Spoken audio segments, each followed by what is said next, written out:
It's Thursday, December 4th.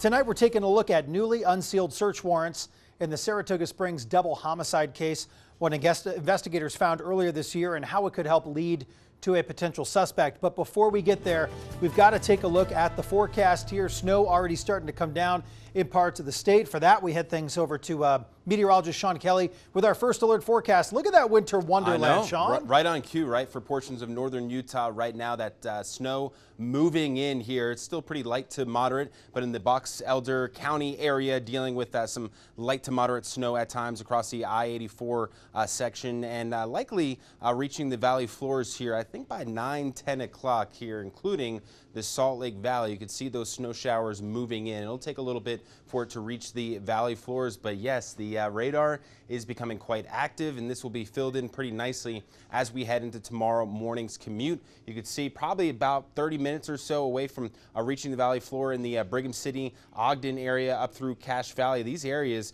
could maybe pick up a few inches of snow as we head into tomorrow morning. Dry and chilly for right now here in Salt Lake City, but those clouds are building in. Those temperatures are falling, and we'll see again snow right around the 9-10 o'clock hour here this evening, picking up a little bit here as we head through the overnight and especially into tomorrow morning's commute. So could see some slushy, slick spots. Make sure you have your winter gear ready to go, especially your rain gear tomorrow evening. How much snow are we looking at for the valleys? Generally coating to 2 inches or less for much of the region, but some of those high valleys, including portions across some of those mountain valleys, could pick upwards of 6 inches of snow. I'm looking at the Park City area as well across the Wasatch Back, seeing about 3 to 7 inches of snow through tomorrow morning's commute, then transitioning for our valleys over to rain as we make our way into the middle of the day tomorrow. But the mountains, finally, Brian, could pick up feet of snow. This will set up a nice base for the ski resorts that are set to open up this weekend.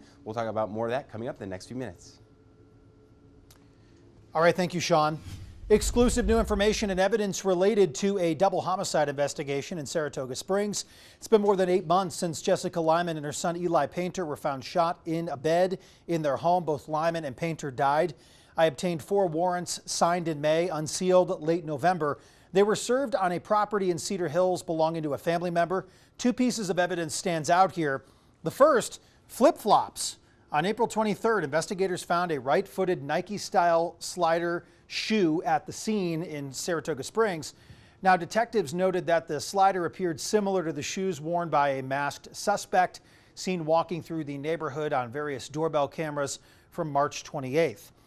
They wrote that it was believed the other shoe was removed from the home, could have contained DNA evidence or even gunshot residue on it. A warrant served on the relative's home June 2nd in Cedar Hills, and the left-footed matching slider-style shoe was found in a closet on the floor under multiple bins. Not clear if there was a positive DNA hit on it. So other evidence seized that day, including a .22 caliber ammunition stash, if you will, but no firearm. And at the end of each warrant, it was noted that as of late May, the weapon believed to be a .22 caliber gun used in the shooting deaths had not been located. So that leads us to the Jordan River, near the home where the homicide investigation is focused. You may remember recently the FBI joined Saratoga Springs police for a thorough search of a portion of the river. It's not clear if anything was found. However, in the warrant, we found detectives were alerted by a couple walking their dog on the 13th of April, where they came across a, quote, backpack discarded oddly in the reeds alongside the river. So detectives responded. They found a dark hoodie, rubber gardening gloves, a black beanie-style hat, a flashlight, headlamp, and a black gator-style face mask that had a white skull or jaw printed on it. Detectives noted the mask looked similar to the mask worn by the, quote, suspicious male seen on Ring doorbell videos walking through the neighborhood, again, on the morning of March 28th. There's a lot in the warrants, by the way, a lot of sensitive information. We really wanted to be careful when sharing this with you. So there are other things in there. We just did not want to jeopardize any piece of the investigation. Keep in mind, no suspects at this point publicly announced. According to the warrants, a dried red or rust-colored substance was found on the gloves. So they were sent to the Utah State Crime Lab for testing. However, they came back negative for human blood. So let's take a look here on the timeline. Some key dates in the investigation. 44-year-old Jessica Lyman and her son, Eli Painter, were found shot inside of their home. This was back on March 28th, over 8 months ago. Investigators say Eli was actually dead at the scene, but Jessica died a few days later in the hospital. Moving ahead to June here. 2 News was at the home when a dozen investigators showed up. They wouldn't provide any updates at this time.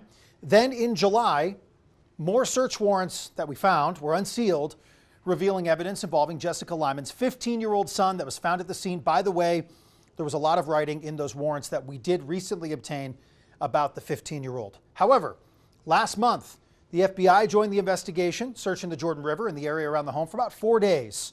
A suspect has still not been named in this case. Stay with 2 News for the latest on the investigation into the Saratoga Springs double homicide. You can read all of our past coverage on our website, KUTV.com. The lead private investigator looking for missing 9-year-old Melody Buzzard has left the case. He said he's followed every lead, but will look out as new information arises. Meanwhile, a group of parents have gone on searches in Santa Maria, California, looking for remains. Also, Melody's half-sister telling us the family's still hopeful and is in the early stages of planning an event open to the public next week to pray and honor Melody. Now, today, Samantha Hoffman spoke with an ex-FBI agent on why we aren't hearing as many official updates, and she's optimistic of what it could mean. Jennifer Coffindaffer was a special agent with the FBI for 25 years. Today, we spoke on the upcoming 2-month mark of the Buzzards road trip. Is there a certain point where this case might be closed or marked as a cold case? So the Melody Buzzard case has really died down in the media, and I think a lot of people are concerned. It just seems like nothing's going on, when in fact, when I see that, I get excited because I know the FBI is actually hot and heavy on the case. She said pleas for public help or cash rewards are often signs of not having more leads in a case. That's when you're really just grasping at straws because you've run down all the information you have. That's not the case right here. The Santa Barbara Sheriff's Department told me previously they don't share all information because they do not want to upset the investigation. Coffindaffer said they are likely still serving search warrants and looking at video recordings and credit card information. I think they are right in the middle of that, have their teeth dug in, and they're finding information that's leading to the disposition of this case. I'm hopeful. From her experience, Coffindaffer believes Melody is likely somewhere close to California, as people often gravitate towards areas they are more familiar with. It is still unknown whether she is okay. As the days rolled into weeks and weeks now into months, it becomes less and less likely that Melody is alive. It's possible still, but the probabilities are going down every day she's missing. Coffindaffer said as long as the FBI is still getting answers to questions, fruitful evidence, and witnesses coming forward, they likely will not reach out to the public. We only close cases literally when there's absolutely not a breath left in that case. I would not look for this case to be closed at all until Melody is found. So keep in mind here, we've got some parallels to what we just talked about with Saratoga Springs. There's a reason why we're not being asked to provide a ton of information as members of the public. Investigations take time. With that said, the FBI has an ongoing tip form on their website. They do this for a lot of cases. Coffindaffer recommends anyone with any related information fill it out, even if they're unsure or think it is small. That could be for you living in small town Utah if you remember seeing Mom and Melody. Perfect place to fill out that tip form. Law enforcement follows up on every tip that comes in. It's been pivotal for past cases. And for continued coverage on missing persons cases out of Utah, join us Wednesdays, 7 o'clock on Arc Salt Lake. Spend a lot of time doing this, and we're dedicated to helping Utahns find answers or closure. Like always, if you have a case you want us to put out there or re-up or have new information on, send me a message on social media. I will get back to you. Coming up here on Arc Salt Lake, a deep dive into deep fakes. How easy it is to now create them, the crimes being committed, and how to make sure you're not a victim. I've been one.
Oh, do we know it to be true? We live in a world where we trust what we see and hear, but what if the person on the other end of the line, the voice of your boss or the face of a family member, isn't a person at all? So tonight we examine a fraud that targets the most human of instincts.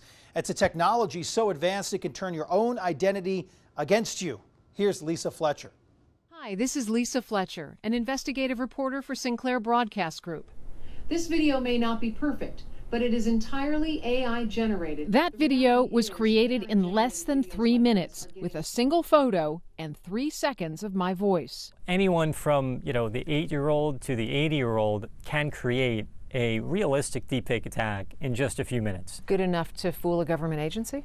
Oh, definitely to fool a government agency. I think more troubling is good enough to fool, the parent of a child, good enough to fool someone who works every day with a coworker. Meaning what we see and hear can no longer be trusted. On a single image, one single image of you, I can make a perfect video of you. Brian Long is the CEO of Adaptive Security. He helps companies build defenses against deepfake AI attacks. Just on the time period of, say, a voicemail greeting, just that little tiny bit, we can use to create a deepfake of your voice. And not just my voice capable of understanding what's being said and responding in real time. This isn't about politicians or celebrities anymore. It's about you. During our interview, Brian demonstrated in a live call how a deepfake of my voice could trick a coworker into giving up a password. It's Lisa Fletcher. I'm about to go on air and I can't get to my computer to reset my password. Can you please help me reset it and text me the code? I need it urgently. Yeah, sorry, I'm not sure I have the ability to do that. How can I know it's you and what can I do? Okay, I understand your concern. I need you to do this quickly. Can you verify my identity through company records or check my employee ID? Once you've confirmed it's me, please reset my password and text me the code immediately. There's no reason anybody would question that. That's a very normal request. Yeah, it's a very normal request. But Brian, what's crazy is that wasn't a pre-programmed set of sentences from me. You were interacting with a fake version of me live, and it was responding accordingly. Yeah, and it will respond and remember the conversation. Long says the threat is costing corporations millions. In 2024, Hong Kong police say a finance worker at a multinational company was tricked into paying out $25 million after criminals used deep fake technology to pose as the company's chief financial officer in a video conference call. Sam Altman, the CEO of OpenAI, recently warned the world is on the cusp of an AI fraud crisis. There's no way it can be controlled because, you saw earlier this year that China came out with a model called DeepSeek, which is an open source model. And it has little to no moderation. So if you ask it to do bad stuff, it'll probably do those things. In 2024, U.S. Senator Ted Cruz was targeted in a deepfake scam. Audio of his voice was used in a robocall, attempting to spread misinformation and influence public opinion. Separately, a deepfake impersonating Ukraine's foreign minister enabled a criminal to get on a call with the chairman of the U.S. Senate Foreign Relations Committee and demand sensitive information. Well, if it's indiscernible from the authentic voice, where does that leave us? Yeah, look, it's really leaving us in a new reality where individual consumers need to think twice before, trusting a video or audio of someone that they know. For Spotlight on America, I'm Lisa Fletcher. Yeah, don't believe that video that says that casino gambling is legal in Utah that they used my voice for, by the way. I just found it again.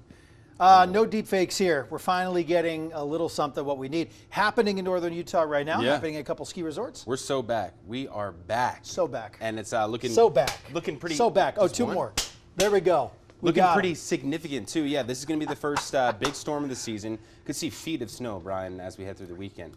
Yeah, we're hoping maybe 30 inches. In the valleys. But for the valleys tomorrow, we have a first alert weather day. That's for northern Utah. That includes the valleys as we head into tomorrow morning's commute. Give yourself some extra time. If you're heading to the airport, looking at you, Brian, tomorrow, we're talking about temperatures that will support snow, and yeah, some light accumulations across the valley floors, some slick spots out there. The roads are going to be pretty mild and warm, so not much sticking on the roads, but the overpasses, some of those higher elevations, you'll see some light accumulations before that change over to rain, and then that first alert weather day will continue for the mountains only tomorrow afternoon and evening. So yes, some snow, some slush possible out there. We've got winter weather advisories up, as well as winter storm warnings for the areas in pink, central and northern mountains, including some of our Wasatch back areas across some of those higher valleys as well. Could see upwards of 3 to 7 inches of snow. But here's a look at those snow levels. They'll be low enough tomorrow to support snow. But again, 11 a.m. through 1 p.m. tomorrow, that's when we'll transition over to a mix of rain and snow, and then eventually all rain. And then again, for the mountains, it's going to be all snow for you, with some significant snow heading your way. Temperatures right now, definitely plenty cold. They're continuing to fall. We're into the 30s up and down the Wasatch Front. Increasing clouds out there. 20s in Park City, 20s in Heber, freezing cold in Delta. And here it is, our storm already moving in. A lot of this not quite reaching the ground just yet. It's going to take a few hours for all the levels within the atmosphere to kind of moisten up, and again for that snow to reach the valley floors. I'm eyeing 10, 11 o'clock this evening for the Salt Lake Valley. Could arrive a little bit earlier here, depending on how heavy it gets as it continues to push southward. The main part of the storm, though, still across the Pacific Northwest. This will be the heavy round that moves in tomorrow evening for the mountains, bringing even some heavy valley rain for us. So again, that 10, 11 o'clock hour, that's when I think we'll see some of that snow moving into the Salt Lake area. Here, Cache Valley, though, you'll see that maybe about 9:30 as it continues to push southward. And tomorrow morning will be a rough commute from Provo northward into Salt Lake City up through the Logan area, with it becoming heavy at times, especially as we get into the afternoon and evening. But again, in the middle of the day tomorrow, we'll see that change over to all rain for the valley floors, except maybe the Cache Valley area will likely hang on to some of that colder air a little bit longer, bringing you a little bit more, maybe 2 to 4 inches possible. But look at the heaviest part of the storm tomorrow night after midnight. Heavy mountain snow, heavy valley rain moves in, and then maybe a little bit of a break in the activity in the middle of the day on Saturday. But our central mountains, which again, under that winter storm warning, it'll be your turn to see that, with maybe some lingering showers as we get into Sunday. How much snow are we looking at? 2 inches max for the Salt Lake Valley area. The benches will get close to that up northward into the Ogden area. Look at Beaver Mountain, where it's snowing right now, over a foot of snow. The Cottonwoods likely seeing over 2 feet at least. Snow Basin getting close to 20 inches. Park City, you'll see likely 3 to 7 inches of snow, with, of course, areas just across the mountains for you, much more than that, over a foot expected. So we're dealing with temperatures today that will support snow, 20s and 30s. Highs tomorrow into the 40s. Look at southern Utah, kind of unbothered there, into the 50s for highs, and that means you, St. George, Washington County, looking great in the days ahead. A nice mild warm up as we get our way into next week across the Wasatch Front. Again, that first alert weather day tomorrow. Give yourself some extra time. If you can work from home the first part of tomorrow morning, definitely would be smart to do so. It's the first snow, so even if it's not too bad, you know things will be pretty slow going out there, and then a warm up into next week as well. Undoubtedly, there will be some struggles on the roads for sure. tomorrow. Overpasses, freeze first, of course. Yep. Don't pump the brakes too hard. The obvious stuff is still there. Just do it, so you don't become part of the problem or the mess or the crash, whatever it may be. Thank you, Sean. We talked about this one last night. Coming up on ARC, we saw the photos. Now we have the video. Hear from the officer who took the trashed panda into custody.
The images of the raccoon that broke into a Virginia liquor store have got drunk and have gone viral, just like my reading.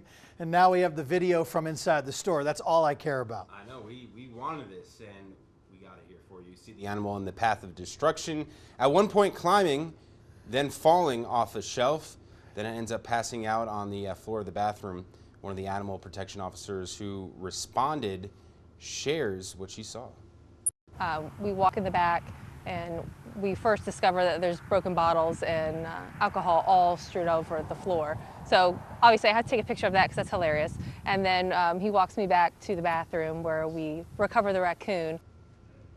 Just wanted a nice whiskey on the rocks. There's the video that I wanted. Yeah, I want to see more of the video because that thing's wild. But the raccoon was taken to a shelter so he could sleep it off. Thanks for joining us tonight. Keep an eye on what you're doing at 9 o'clock, right? The overpasses as well, up the canyons and downtown.